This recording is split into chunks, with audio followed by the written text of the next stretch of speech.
কোরবানির ঈদের দিন হাঁস মুরগি জবে করা যাবে কিনা, এবং এটা তো করে না আমাদের দেশে, এটা কি করে না। তো এখন এটা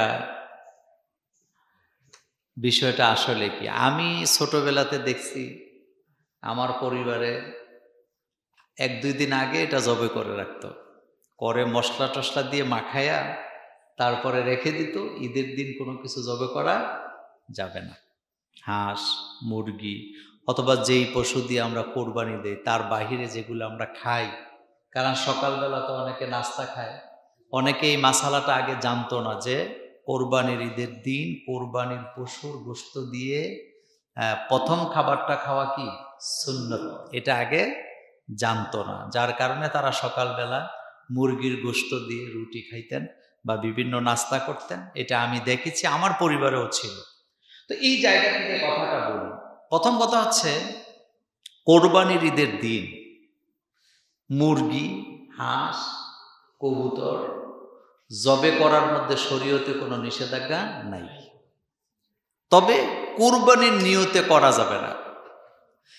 যেই পশুকে কোরবানির নিয়তে করতে হয় সেই পশু কোরবানির দিন কোরবানি দিবেন, কিন্তু হাঁস মুরগি কবুতর অথবা আদার্স যেগুলো আপনারা খান, এই ধরনের কোনো পাখিকে হাঁস মুরগিকে কুরবানির নিয়তে ঈদের দিন জবে করা যাবে না। কিন্তু নর্মালি যদি প্রয়োজন হয় তাহলে জবে করার মধ্যে দোষের কিছু নাই, এটা আপনারা করতে পারবেন। কারণ কোরবানি আর নর্মালি আমরা যে পশুগুলা খাই বা পাখিগুলা খাই, এগুলোর সাথে কোরবানির আদৌ কোনো সম্পর্ক কি নাই। কোরবানি মূলত আমরা দেই কার জন্য? আল্লাহ পাকের জন্য। আল্লাহ রাব্বুল আলামিন বলছেন, কুল ইন্না সলাতি, পড়েন, কুল ইন্না সলাতি ওয়া নুসুকি ওয়া মাহইয়ায়া ওয়া মামাতি লিল্লাহি রাব্বিল আলামিন। হে নবী, আপনি বলেন, আমার কুল ইন্না সলাতি আমার নামাজ, ওয়া নুসুকি আমার কুরবানি, ওয়া মামাতি ওয়া মাহইয়ায়া আমার জীবন, ওয়া মামাতি আমার মৃত্যু, সবটাই আল্লাহ পাকের জন্য। তার মানে আমি আল্লাহর গোলাম হিসাবে আমার জীবনে যা কিছু আছে সব কার জন্য? আল্লাহ পাকের জন্য। এজন্য কোরবানির ঈদের দিন কোরবানি হবে শুধুমাত্র আল্লাহ পাকের জন্য। আর হালাল পশুকে ওই দিন জবে করে খাওয়ার মধ্যে দোষের কিছুই নাই। এখন আমরা আলোচনা করব যে বিষয়টা, আমাদের পরিবারের অনেকে বিদেশে থাকে, আছে না, অনেক বিদেশে থাকে না? তো বিদেশ যিনি থাকেন তার নামে কুরবানি দিবেন কিনা, বা আমাদের দেশে যারা দেশ থেকে যারা প্রবাসে থাকে তারা অনেক ক্ষেত্রে কিছু ভুল করে। সেটা হলো, তারা ঈদের দিন ওখানে তো আর কুরবানি করা তাদের জন্য নাই, তো তারা 3-4 জনে মিলে একটা ছাগল জবে করলো বা বকরি জবে করে তারা এটা খায়। তো একটা বকরিতে তো আর 3-4 জনে শরীক হওয়া যায় না, এটা খাওয়ার দ্বারা নাজায়েজ হবে না। কিন্তু কোরবানি যদি তার তৌফিক থাকে, সে দেশে দেওয়ার মধ্যে কোনো নিষেধাজ্ঞা কি নাই, তিনি দেশে দিবেন। আরেকটা হচ্ছে, আপনাদের ছেলে ভাই যাদের বিদেশে আছে, বাবা যাদের বিদেশে আছে, আপনি আপনার পরিবারের পক্ষ থেকে একটা ভাগা দিলে গরুতে, অথবা একটি বকরি যদি পুরা পরিবারের পক্ষ থেকে দেন, তাহলে যিনি দেশে আছে যিনি বিদেশে আছে সব জায়গায় সওয়াব পৌঁছানোর ক্ষমতা আমার আল্লাহর আছে না নাই? কথা কি বুঝে আসছে? তাহলে আপনার ছেলে বিদেশ, আফসোস করার দরকার নাই যে আহারে ছেলেটা বিদেশ কুরবানি দিতে পারলো না। আপনার বাপ বিদেশ, আফসোস করার কোনো দরকার নেই যে আহারে কুরবানি দিতে পারলো না। কারণ আপনি বাংলাদেশে বসেই যদি কুরবানি দেন, তাদের কাছে সওয়াব পৌঁছানোর ক্ষমতা আমার আল্লাহর আছে না নাই? তাহলে এটা মাথায় আনেন কেন? হ্যাঁ, আপনি একটা কাজ করতে পারেন, সেটা হলো, তারা যেহেতু বিদেশে আছে, লোক আসে যায় বা সে আসতে পারে, কোরবানির গোশত একটু আলাদা করে তার জন্য রাখলে এতে কোনো সমস্যা আছে? তাইলে তো আত্মতৃপ্তি পাইলেন, তাইলে তো আপনি আত্মতৃপ্তি পাইলেন, আপনার ভাই আপনার বাবা তারা খেতে পারলো। আল্লাহ পাক যেন আমাদের কুরবানিকে কবুল করেন, আমরা বলি আমিন। এখন আমরা জানবো একটা গুরুত্বপূর্ণ বিষয়, এটা হচ্ছে কিছু কিছু লোকেরা বলে যে জিনিসের খুঁত আছে ওই জিনিস কুরবানি করা যায় না। তো যেটাকে খাসি করানো হয়, আপনারা কি বলেন? খাসি তো মানে খাসি করানো তো বুঝেন, খাসি করানো মানে কি? তার বিচিগুলা কি ফেলে দেয়, মানে প্রজনন ক্ষমতা তার থেকে কি করা হয়? খর্ব করা হয়। তো এই বিষয়টা একটু শোনেন। আসলে খাসিকে মানে খাসি করানো গণহারে, এটা ইসলামে নিষেধ। কথাটাকে বুঝেন, গণহারে পশুকে খাসি করানো কি নিষেধ। কিন্তু খাসি করাইছেন গোস্তের জন্য, এটার গোস্তের মধ্যে স্বাদ বেশি পাওয়া যায়, কিন্তু খাসির দ্বারা এটাকে খুদ বলার কোনো সুযোগ কি নেই। কিন্তু গণহারে যদি আপনি এটাকে খাসি করান তাহলে ভবিষ্যতে প্রজনন ক্ষমতা কমে যাবে না? এই জন্য এটা নিষেধ। কিন্তু খাসিটা এটা খুঁত না, খাসি করণের দ্বারা তার শ্রবণ শক্তি, তার কি বলে দৃষ্টি শক্তির মধ্যে কোনো প্রভাব কি পড়ে না, তার ব্রেনের মধ্যে কোনো প্রভাব পড়ে না। এজন্য এটাকে খুদ বলা যাবে না, এটা অঙ্গহানি নয়। সুতরাং এটা দিয়ে কুরবানি করতে দোষের কিছুই কি নেই। এখন যে বিষয়টা নিয়ে আজকে আরেকটু আলোচনা করতে চাই সেটা হলো রাসূল করিম সাল্লাল্লাহু আলাইহি সাল্লামের পক্ষ থেকে কুরবানি করা উম্মতের জন্য। এ বিষয়ে গত জুমাতেও আমি একটি হাদিস আলোচনা করেছিলাম, আর একটু ক্লিয়ার করে দেই। সেটি হল হযরতে আলী রাদিয়াল্লাহু তাআলা আনহু, তিনি রাসূল সাল্লাল্লাহু আলাইহি ওয়াসাল্লামের পক্ষ থেকে কুরবানি করতেন। কাফশাইন, তিনি দুটি ছাগল তিনি জবে করেছিলেন। জিজ্ঞেস করা হয়েছিল আপনি দুইটা জবে করলেন কেন? তিনি বলেছিলেন একটা আমার পক্ষ থেকে, আরেকটা মুহাম্মাদুর রাসূলুল্লাহ সাল্লাল্লাহু আলাইহি ওয়াসাল্লামের পক্ষ থেকে আমরা কুরবানি দিয়েছি। তা আমার একটা পরামর্শ হচ্ছে, যদি আপনি এটা করেন তাহলে আপনি করতে পারেন, আপনার যদি তৌফিক থাকে, তবে উত্তম হবে ওই গোস্তটা না খেয়ে কি করা, এটা মানুষের মধ্যে, গরিবদের মধ্যে কি করবেন, বিলিয়ে দিবেন। আজকে সব ব্যাপারে খুব বেশি কথা বলতে পারবো না, সামনে আরো কিছু গুরুত্বপূর্ণ কথা আছে।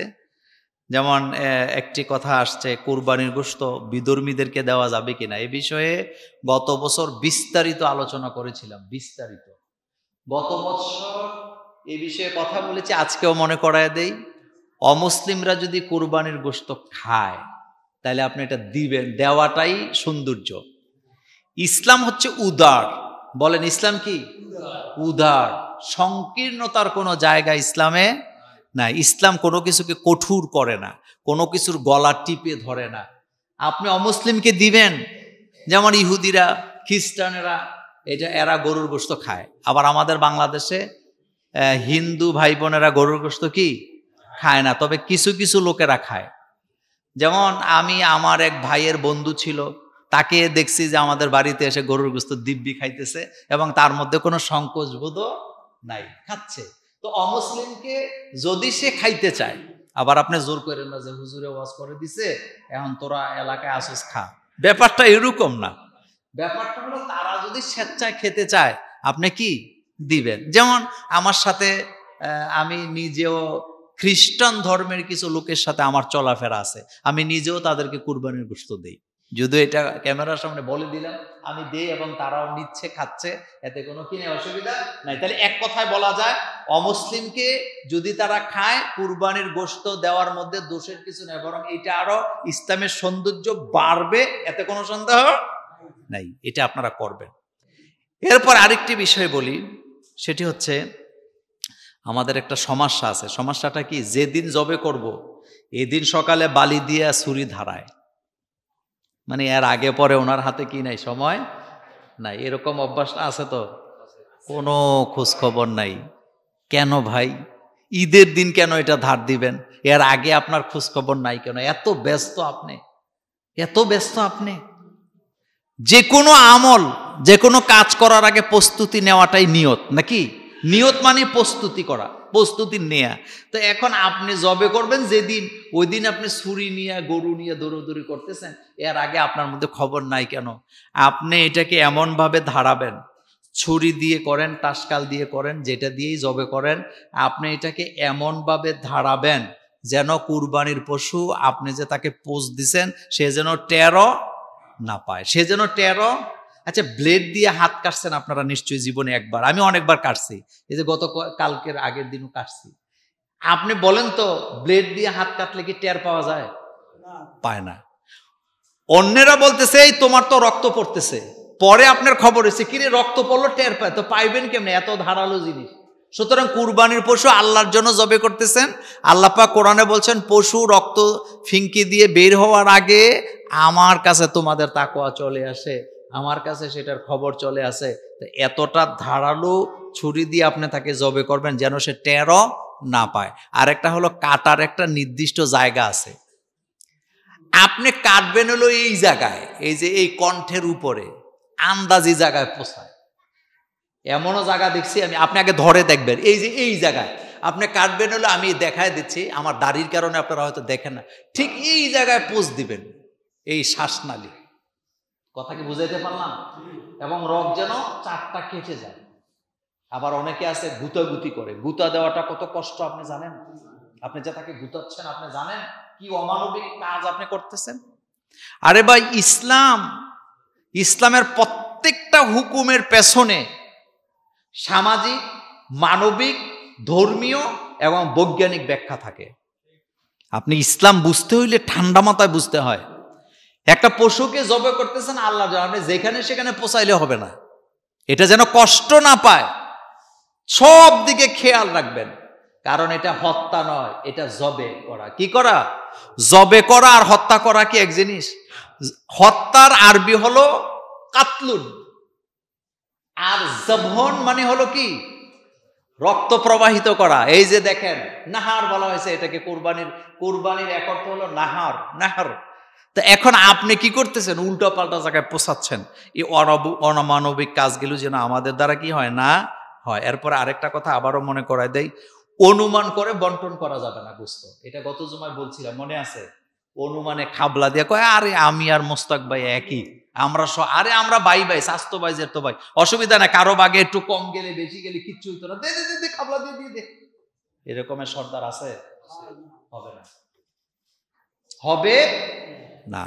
আপনি মেপে করবেন, আপনি এটা মাইপেই কি করবেন। এরপরে আরেকটি বিষয়ের কথা বলি, সেটি হচ্ছে যদি আল্লাহ না করুক ফেরের ভিতরে বাচ্চা পাওয়া যায়, গাই গরু কুরবানি দেওয়া এটা না জায়েজ না, কিন্তু রিস্ক আছে।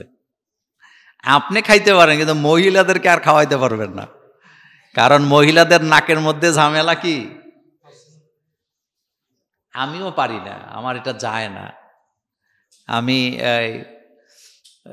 অনেক জায়গায় শুনেছি গত বছরও যে গাই গরু কুরবানি দিছে, এখন পেটে বাচ্চা আছে। শুনেন, কিছু কিছু জিনিস আছে খাওয়া যায় কিন্তু রুচিয়ে কি বাদে না। যেমন কুচ্চা চিনেন আপনারা? কুচ্চা কি বলেন আপনারা?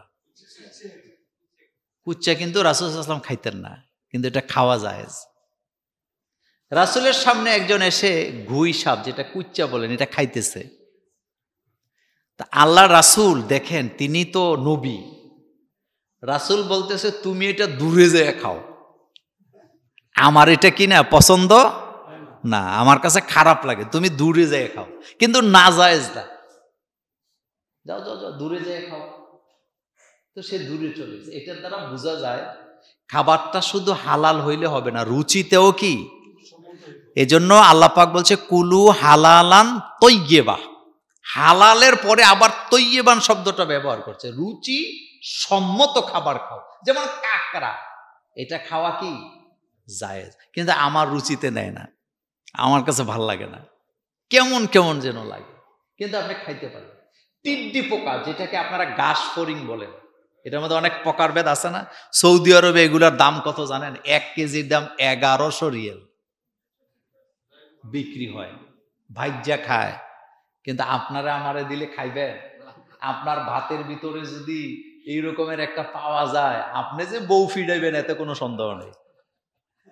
কবেন কোন দিকে তাকায় থাকা এত বড় পোকা, কিন্তু এটা আমাদের রুচিতে কি বাদে, আমরা খাইতে চাই না, যে এটা কেন খাবো, তার মানে আমার রুচি নিচ্ছে না। আবার দেখেন, মানুষের ব্রেনটাকে আল্লাহ এমন ভাবে তৈরি করছেন, যেই খাবারটা আপনার রুচিতে নেয় না, আপনি এটা খাইলে নিশ্চিত আপনার পেট খারাপ হবে। একই জিনিস, আপনি খাচ্ছেন আমি খাচ্ছি, আমার ভাল লাগতেছে, রুচিতে আছে কিন্তু আপনার রুচিতে নাই, কিন্তু জিনিসটা হালাল, দেখবেন আপনার পেট খারাপ হবে কিন্তু আমার হবে না। গত কয়েকদিন আগে এরকমের একটা ঘটনা বাস্তবে ঘটছে। একসাথে আমরা কয়েকজনে খাইছি, একজনের বলতেছিল আমার কাছে কেমন কেমন লাগে, তো কেমন কেমন লাগে এরপরও খাইছে, কিন্তু আলহামদুলিল্লাহ আমাদের কিছুই হয় নাই, ওর 3 দিন ধরে পেট খারাপ। কারণ এটা কি রুচি, বলেন এটা কি? আর রুচিটা কন্ট্রোল করেন কে? আল্লাহ রাব্বুল আলামিন। এটা যেন আমাদের বুঝে আসে। তো যাই হোক, আজকে আমি আরেকটা বিষয়ের উপরে চলে যাব। কোনো প্রশ্ন থাকলে দ্রুত দিয়ে দিতে হবে, কারণ আমরা আজকে অন্য একটা বিষয়, গুরুত্বপূর্ণ বিষয়ে আপনাদের সামনে আলোচনা করতে চাই। সেটি হলো, দেখেন